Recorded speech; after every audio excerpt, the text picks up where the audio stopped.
Hi, I'm Tim. Welcome to Watchbox, and thanks for logging on. If you love this watch, email me, tmosso@thewatchbox.com. It's in the description below.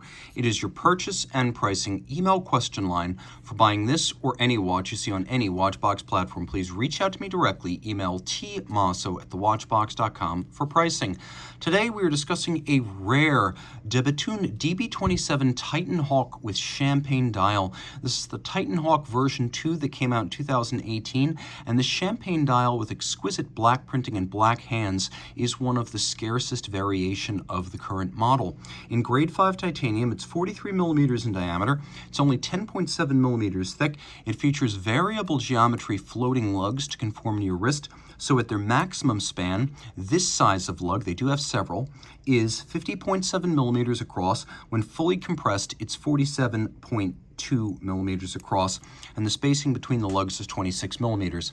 On my wrist, this watch, which is almost all sapphire and titanium, is feather light, and you can see these variable geometry lugs really do improve the ergonomics. It's an easy match for a 16 centimeter wrist, and I think you could actually wear this watch, though it's large, on a wrist as small as 14 centimeters because it fits so comfortable and it's so light. Titanium is also hypoallergenic, so if you have a nickel allergy and you can't wear certain types of steel, this is the cure. It's also thin, really thin, at under 11 millimeters thick. Though it's broad, it will fit underneath a dress cuff. We love Jean Rousseau straps.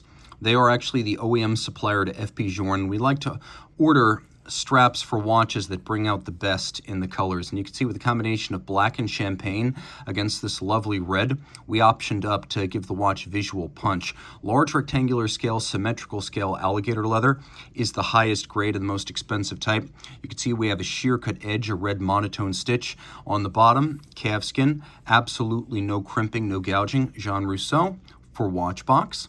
And you can see we have a pin buckle here that matches the design of the lugs. So every Bethune watch line has a buckle that's designed to match the aesthetic of the watch, and you can very easily see that the profile of the lugs mirrors that of the buckle. Grade 5 titanium is great for two reasons. It's lighter than steel, and it's more scratch resistant than steel. It's very, very hard. It's 6% aluminum and 4% vanadium. We have these little cabochon or torpedo tips on the end of the lugs. This is the last visual vestige of the original 2002 DB1 chronograph, the first Bethune product, and it remains to this day.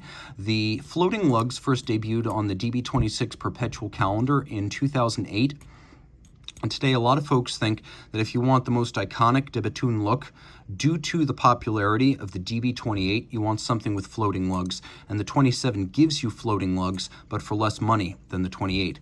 You can also see that the case has been engraved all the way around. This is done reductively rather than being molded in or stamped in. This is done by removing material using an engine. Microlight is the name of this engraving, and you can see it also produced by the same method on the dial.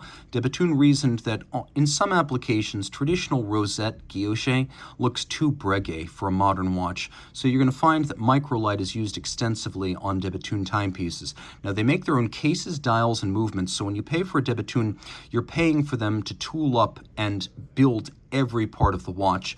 It's not buying castles or Ferraris for anyone. The money goes back into the product. And by building all the three major components, Bethune can control the design, build small volumes economically, and also control the quality.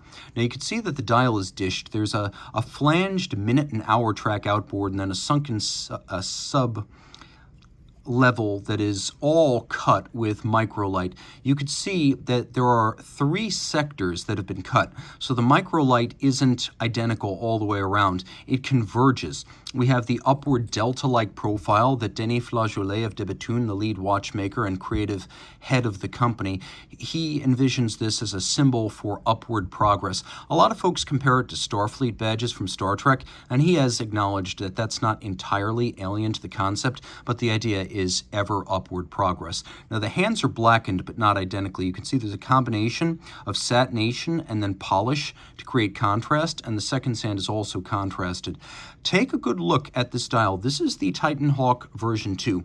Version 1 came out in 2012 and it had a date indicator. Version 2 does away with the date and it creates a livelier dial with a seconds hand at center. There are not many center second de Bethune watches, so it's kind of unique on that front.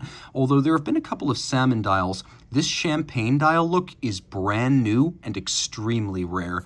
Turn it all over.